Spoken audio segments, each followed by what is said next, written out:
Computers of Bulgaria. The Unlikely Rise and Collapse of the Bulgarian Computer. О, не, документален филм за правец ли е това? No way, ще гледаме документалка за правеците. Това ще е велико. Today, I'm finally doing it. The video you guys have all been waiting for. Bulgarian computers. Майко, това за правец ли? Леле, побай точно време беше по-добро, гайс. No, really. In 1989, little Bulgaria alone exported more computers than all the other countries in the Eastern Bloc put together. And Bulgaria was the only country in all of the Comecon countries making hard drive disk memories. Bulgaria's electronics industry was an export force to be reckoned with. Over 11% of all Bulgarian workers were employed in the production of computers and electronics. Тези от вас, които не говорят английски, научете английски. And they produced some of the first electronic calculators and personal computers in the world. Many became iconic brands in southeastern Europe. Айде, правец 8.2 пише горе. Имко 2, орда, правец 8.2. Bulgaria wanted to be like Japan. I think they got pretty close. Уф, българските компютри. Това хард диск е като хладилник. Човек, това е 89-та година. In this video, we're going to take a look at the unlikely rise and fall of the Bulgarian computer industry. First time I have ever mentioned the country of Bulgaria. Bulgaria is a middle-sized country in southeastern Europe bordering middle-sized country, not small-sized country. Romania, Serbia, and Turkey. Area-wise, it is about the same size as the American state of Tennessee, and today about 6.9 million people live there. Bulgaria, as we know it today, the third Bulgarian state, was established in 1878. As is so often the case in the world, Bulgaria started out in this time as a relatively poor, largely agricultural economy. During World War II, Bulgaria chose to fight on the side of the Axis. They chose poorly. The Soviet Union marched into Bulgaria, and the Bulgarian Communist Party then overthrew the Tsarist government, abolished the monarchy, and established the People's Republic of Bulgaria. The party worked to rebuild the damage caused by World War II, modeling their economic policies after the Soviet Union's. The Soviets helped out by offering loans and raw materials, and also by buying Bulgarian finished goods at generous terms. After Stalin's death in 1953, Todor Zhivkov assumed leadership of the Bulgarian Communist Party, ruling it for 35 years. His relative Какви ги вършите? Гледаме документален филм за българската компютърна индустрия в края на соц. Moderate rule gave the People's Republic of Bulgaria unprecedented political and economic stability until its end in 1989. The Bulgarian Communist Party's economic policy focused on producing machinery and tools for heavy industry like mining, energy, and metallurgy. Zhivkov had long admired the Japanese economy and wanted his country's economy to follow its path of development. To him, Japan's top two industries were heavy industry and electronics. Европейската Япония. In his memoirs, he wrote, "That's what I've been dreaming about for years. Those who have interacted with me know that electronics was my weakness. I saw it as our future." Бай точно ги е разбирал нещата. In the 1950s, Bulgarian scientists began studying the major tendencies of Soviet cybernetics and the computer's economic potential. The Soviet Union and other countries then started building their own computers. The Soviets' MESM computer first fired up in 1951. East Germany's ZRA-1, built by the GDR's Carl Zeiss company, completed their build a few years after that Carl Zeiss е генерейска компания? at the end of 1956.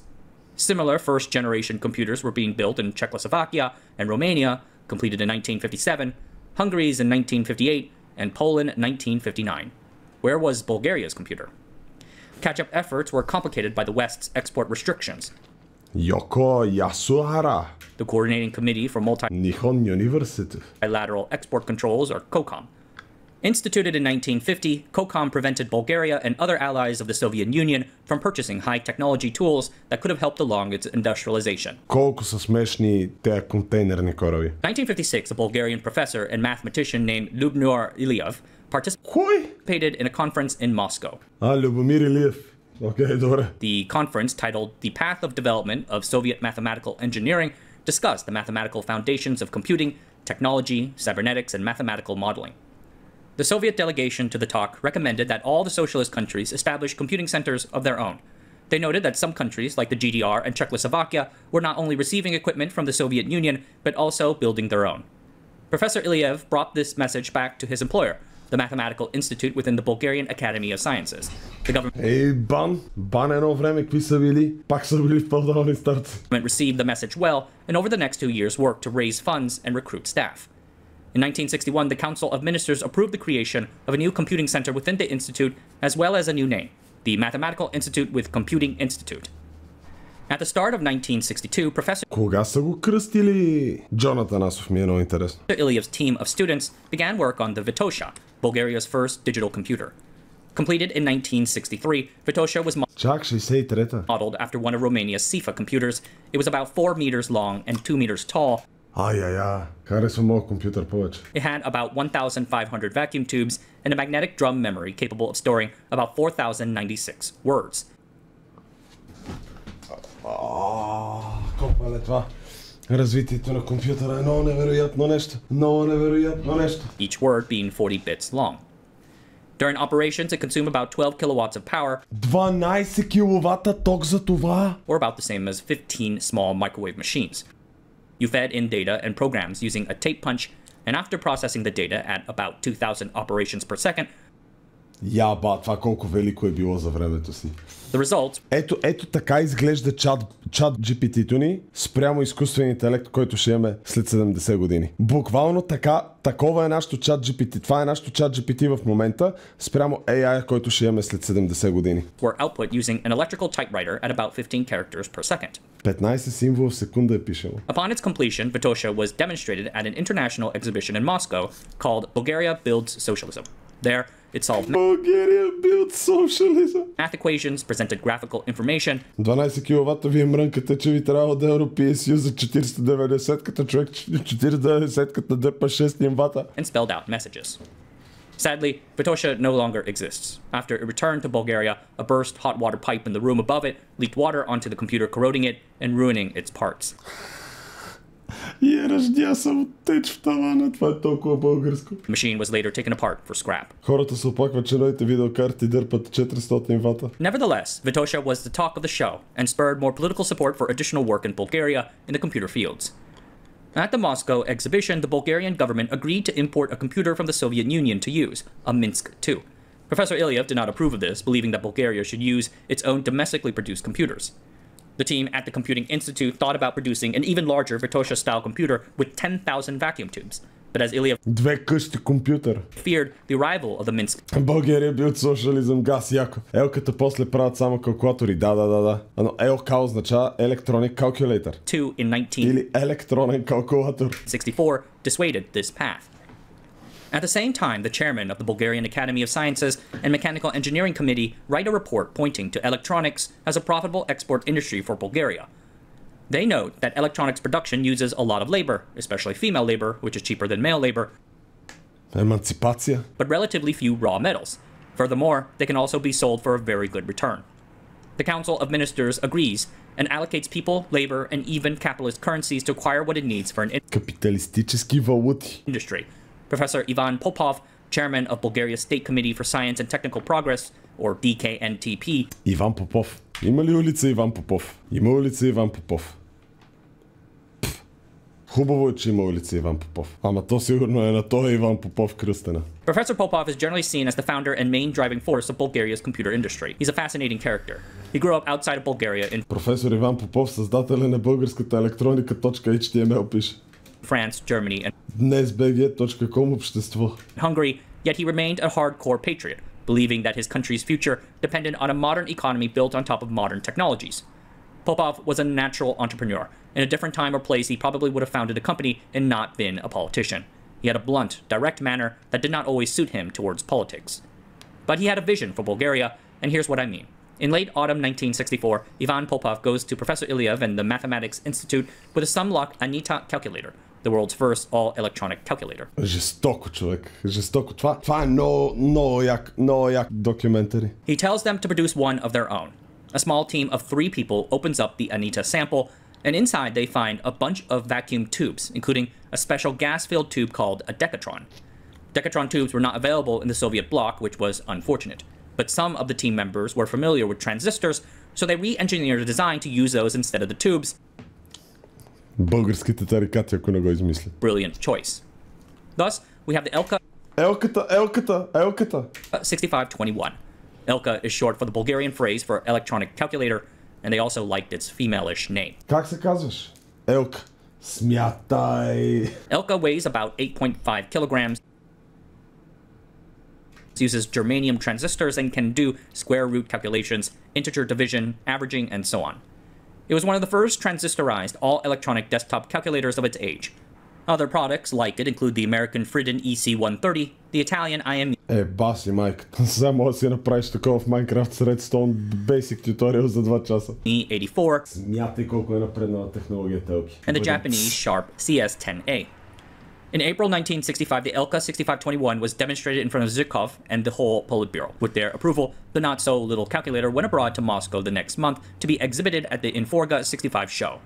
There, Ivan Popov, who is fluent in French, German, Hungarian, and Russian, Френски, немски, унгарски и руски. Бах! Ти човека!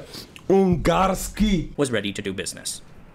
Popov brings the Elka 6521 to the Soviet Union State Planning Committee, or Gosplan, claiming that Bulgarian scientists had made a calculator breakthrough and that large Чакай малко. Той човек, защо няма улица на негово име? Брото е бил ненормален, абсолютен феномен. factories had already been set up. He asked for a 5-year high-volume sales contract from the Soviet Gosplan. Popov was bluffing. The government had indeed set up a plant in the city of Sofia to produce Elka calculators. Какво? Тази сграда мисля, че мога да геогезна. Ага, мисля, че ето тук. Тази сграда.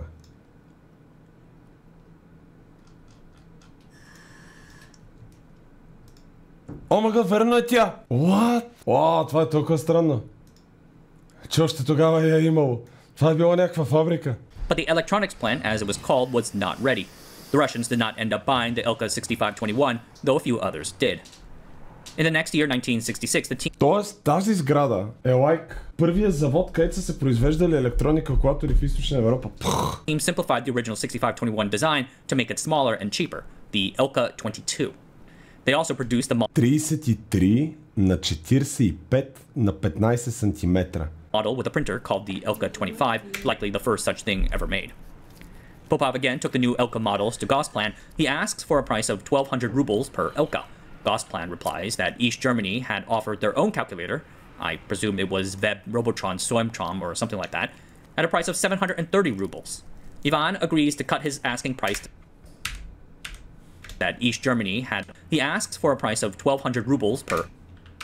Ivan agrees to cut his asking price to 700 rubles and they win the deal. Смъкнал го е почти на половина. East Germany later drops out of the electronic calculator business entirely. In 1967, Bulgaria established a new industrial conglomerate to develop and produce calculating machines, DSO Izot. From 1967 to 1984, Izot would generate export revenues of over 11 billion leva, roughly 10 million USD in 1967 dollars, as well as profits of 6.4 billion leva. Exports were sent not only to $67, as well as profits of 6.4 billion leva. 7 милиарда лева само от една компания. Exports were sent not only Има Елка 22 у нас, е бах ти яката. to the Soviet Union, but also outside the bloc to Switzerland and Italy. Аз никой не съм виждал. 220 волта 50 херца. Фабричен номер 14 346 1970 година завод електроника. Notably, an Elka 42 calculator using integrated circuits would be displayed with much fanfare at the Osaka World Expo in 1970 as the first IC-based electronic calculator. A few years later, Elka branched out into cash registers. These systems were also powered by integrated circuits, and thousands were exported to Switzerland. Wow! The novelty of the Elka 42 implies one of the reasons Bulgaria so rapidly caught up so fast had to do with its semiconductor capacity. At the same time of Izot's founding, the Bulgarian government set up the Institute of Microelectronics. It had Естествено, че до правец са го направили. Няма грешка, Ботевград, тук ли сте? a design house in the capital of Sofia and a production fab in the nearby town of Botevgrad. The institute was led by the famous physicist Yordan Kasabov, a Bulgarian microelectronics pioneer. Йордан Касабов е легенда, между другото. He had in the prior year produced the country's first domestic MOS transistors. Professor Kasabov and his team rapidly accelerated Bulgaria's semiconductor capacity.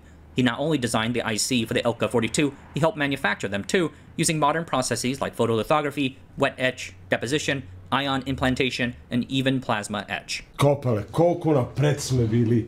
Страхотен линк, между другото. Искам да видите цитирания линк. Страхотен цитиран линк. Ти посещаваш ли го този линк?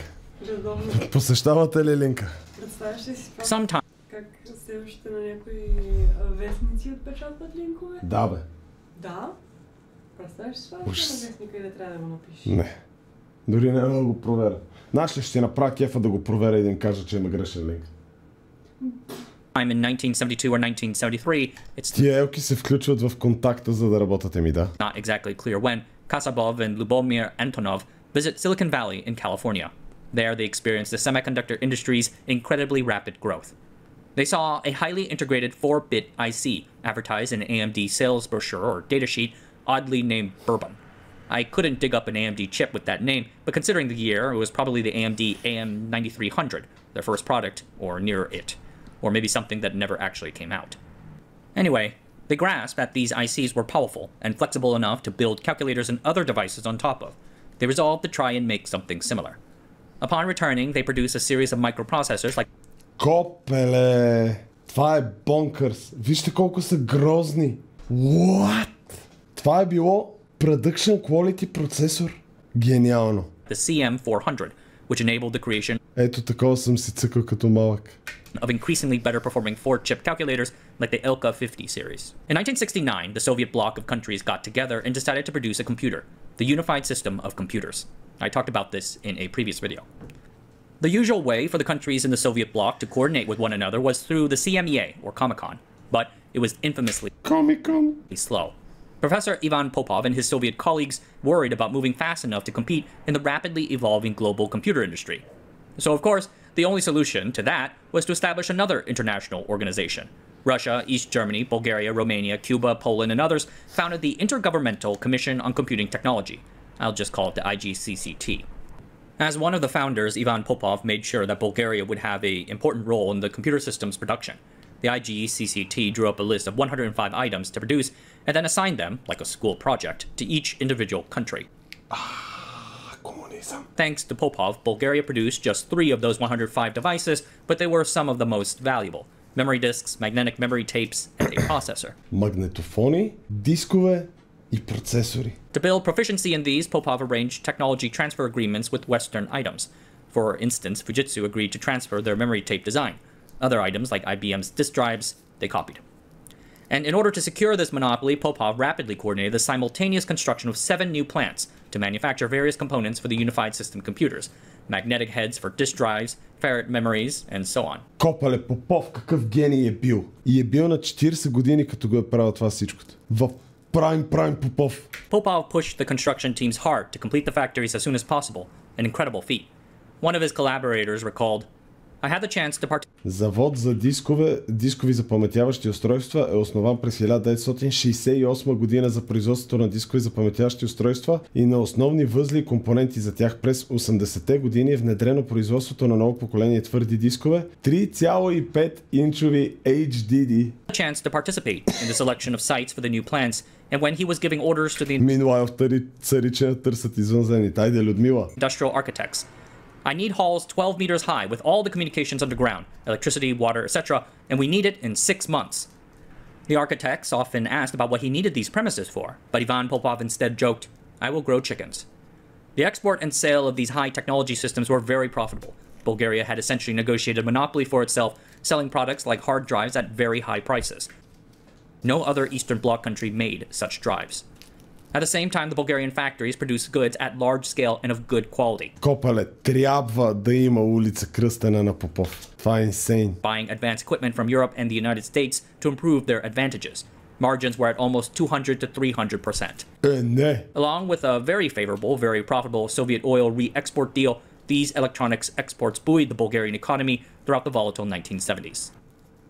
Ivan Popov had built up Bulgaria's industry to these unprecedented successes, but his bad political skills and blunt nature became his downfall. During debates for a new 5-year plan in 1974, Popov За петилетката са се изпокарали. Бате, за какво ще се изпокарат, ако не за петилетката, ти лут ли си? Петилетката за 4 години. proposed to build mainframes in direct competition with the Soviet Union and East Germany. This proposal faced heated resistance and spirited debate, so to say. Todor Zhivkov himself called Popov to his office and asked for compromise. Popov refused, and thus Zhivkov removed him from the Politburo and banished him to Switzerland as Копале Живков го е махнал собственоръчно от политбюрото и го е изгонил в Швейцария. Трябва да има улица Иван Попов. Вие луди ли сте? Иван Попов е бил най-големия капиталист по време на комунизма. ambassador.